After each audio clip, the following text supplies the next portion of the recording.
আসসালামু আলাইকুম, welcome to my channel RNS blog. আমার চ্যানেলটাকে সবাই লাইক এবং সাবস্ক্রাইব করবেন। সবসময় নোটিফিকেশান পাওয়ার জন্য পাশে থাকা বেল আইকনটি ক্লিক করবেন। চলে আসলাম ঈদের পরের দিনের দুপুরের মেনু নিয়ে। আজকে আমি খুবই সিম্পল কিছু রান্না করেছি। সেটা হচ্ছে সাদা ভাত, লাল শাক ভাজি, একটা পাতলা ডাল, মুসুরের পাতলা ডাল, আর কলিজি ভুনা। সাথে আছে লেবু, পেঁয়াজ। এই আমার আজকে দুপুরের মেনু। সময় স্বল্পতার কারণে আমি শাক এবং পাতলা ডালের রেসিপিটা দেখাতে আপনাদের সাথে পারলাম না বন্ধুরা। শুধুমাত্র কলিজি ভুনা রেসিপিটা দেখাবো আপনাদের সাথে। চলুন তাহলে যাওয়া যাক মূল রান্না। চলে আসলাম এবার মূল রান্নাতে আমরা চলে আসলাম। চুলাটা ধরিয়ে নিই।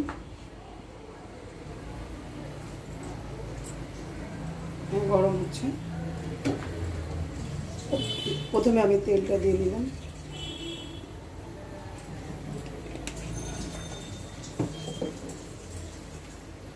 তেলটা একটু গরম হয়ে গেলে আমি কিছু মশলা অ্যাড করবো। সেটা হচ্ছে 2-3টা তেজপাতা, 3-4টা এলাচি, 2 টুকরো দারচিনি, 2-3টা লবঙ্গ।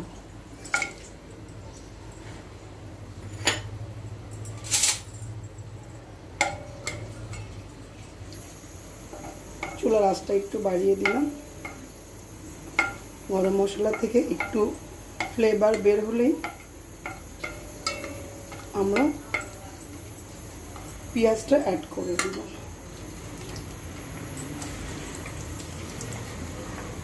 এই রান্নাতে আমরা একটু বেশি পেঁয়াজটা আমি ইউজ করি। আপনাদের প্রয়োজন মতন আপনারা পেঁয়াজটা ইউজ করতে পারেন। এই কলিজিটা রান্না কিন্তু খুবই সহজ, কিন্তু খেতে দারুণ মজা। এটা কিন্তু রান্না করতে বেশি সময়ও লাগে না। আমরা পেঁয়াজটা একটু সফট হওয়া পর্যন্ত অপেক্ষা করব।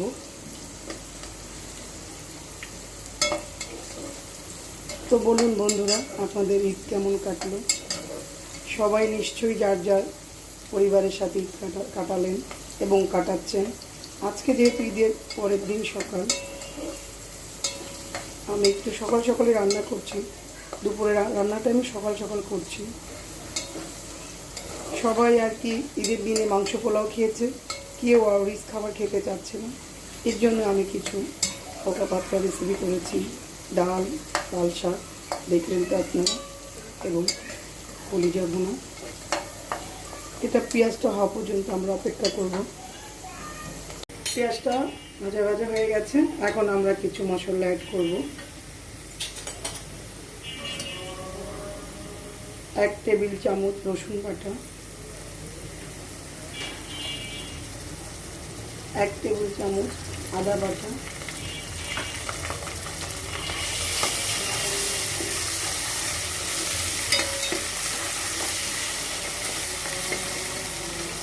1 পানি অ্যাড করব।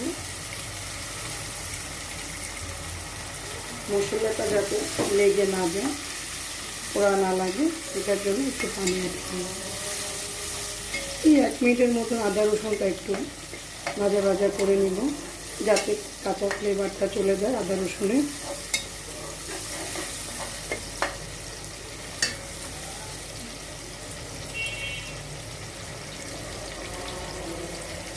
আদা রসুনটা এখন ভাজা হয়ে গেছে। এখন আমি হলুদের গুঁড়া, মরিচের গুঁড়া অ্যাড করব। 1 চা চামচ মরিচের গুঁড়া। অবশ্যই মরিচের গুঁড়াটা আপনাদের ইচ্ছা মতন দিতে পারেন, কে কতটা ঝাল পছন্দ করেন তার উপরে। 1/2 চা চামচ হলুদের গুঁড়া,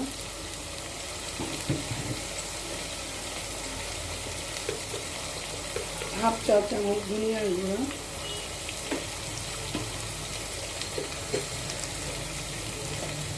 1/2 চা চামচ জিরার গুঁড়া।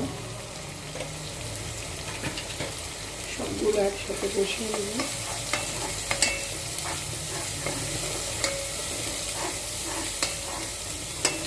মশলাটা আপনারা যত বেশি কষাবেন তত কিন্তু কলিজা ভুনাটা অনেক টেস্টি হবে। অনেক রান্না কিন্তু দেখবেন কষানোর উপরে কিংবা ভোনার উপরে কিন্তু ডিপেন্ড করে। আমি আরেকটু পানি অ্যাড করবো, যেহেতু একটু ড্রাই হয়ে গিয়েছে।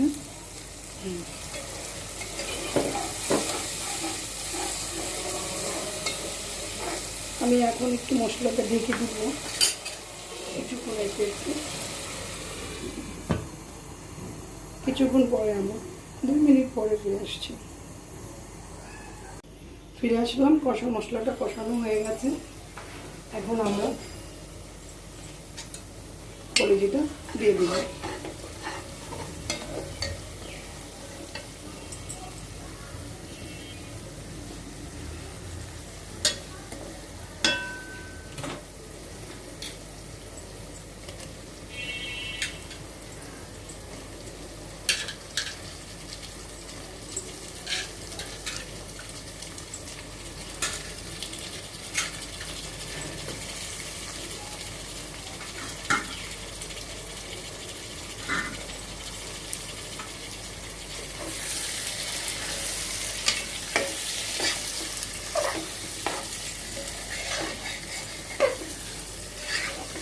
আমরা এখন কলিজিটা খুব ভালো করে কষাবো সময় নিয়ে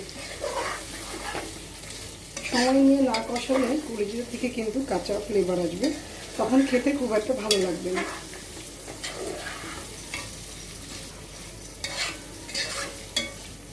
জালটা একটু মিডিয়াম আঁচে রাখতে হবে যাতে কলিজির থেকে পানি বের হয়। অবশ্য আমি ধুয়ে পরিষ্কার করে পানিটা ঝরিয়ে নিয়েছি, তারপরে কলিজির ভিতরে একটা পানি থাকে, মাংসের কলিজির ভিতরে পানি থাকে, ওই গায়ের পানিটা বেরিয়ে যাবে। বেরিয়ে গেলে ওই পানিটা দিয়ে আমি কষিয়ে নেব। এখন কিছুক্ষণের জন্য আমরা একটু ঢেকে দিব কলিজি থেকে পানিটা বের হওয়ার জন্য। ফিরে আসলাম আমরা, দেখুন কষানোটা কি সুন্দর হয়েছে, গায়ে পানি বের হয়ে গেছে এবং পানিটাও শুকিয়ে গেছে। কি সুন্দর কালার এসেছে দেখুন বন্ধুরা। ও আমি কিন্তু একটা জিনিস ভুলে গিয়েছি দিতে, সেটা হচ্ছে লবণ। স্বাদ মতন আমি লবণ অ্যাড করলাম। এখন একটু কিছু সময় কষিয়ে নেব। চুলার আঁচটা একটু বাড়িয়ে দিলাম।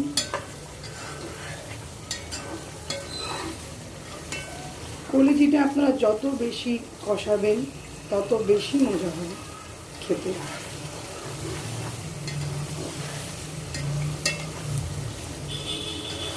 আমার বড় ভাবি মানে আমার বড় যা কিন্তু খুব চমৎকার করে উনি কলিজি রান্না করেন। আমার কিন্তু ভীষণ মজা লাগে ওনার হাতের কলিজি খেতে, এবং আমি ওনাকে দেখেই রান্নাটা ফলো করেছি, ওনার কাছ থেকে বলতে যা শিখেছি। ওনার হাতের কলিজিটা অনেক মজা হয়, এটার জন্য ওনার মতন ভাবির মতন হবে কিনা বলতে পারি না। ভাবি যদি ভিডিওটা দেখে থাকে তাহলে ভাবি আমাকে জানাবেন ঠিক হলো কিনা। এই যে তেলটা উপরে উঠে গেছে, আমাদের কষানোটা প্রায় হয়ে গেছে। দেখুন বন্ধুরা, এই যে তেলটা উপরে উঠে গেছে। আর একটু কষিয়ে নেব, মিনিটখানি 1 মিনিটের মতন কষিয়ে নেব। এই যে ভাজা ভাজা হয়ে গেছে, একদম তেলটা উপরে উঠে গেছে। এখন আমরা ঝোলের পানি অ্যাড করব কিছুটা।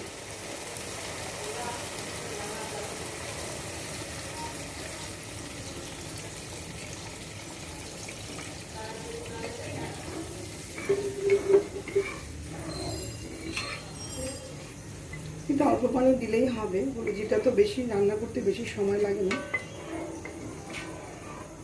আমরা এখন ঢেকে দিব, ঢেকে 10 মিনিট আরও রান্না করব। ফিরে আসছি 10 মিনিট পর। ফিরে আসলাম 10 মিনিট পরে। দেখুন আমার রান্নাটা একদম হয়ে গেছে, কি সুন্দর হয়ে গেছে দেখেছেন বন্ধুরা। ঝোলটা কমে এখন আমি এটার মধ্যে কিছু ইনগ্রিডিয়েন্ট অ্যাড করব, সেটা হচ্ছে একটু 1/2 চা চামচ গরম মশলার গুঁড়া,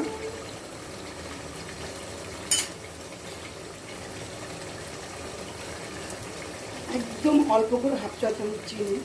বন্ধুরা এটা চিনিটা অ্যাড করছে এই কারণে, চিনিটা দিলে কলিজার স্বাদটা বহুগুণ বেড়ে যায়। 5-6টা কাঁচামরিচ অ্যাড করে দেবো। কাঁচামরিচটা শুধু ফ্লেভারের জন্য, এটা দিলে খুব সুন্দর একটা ফ্লেভার আসে।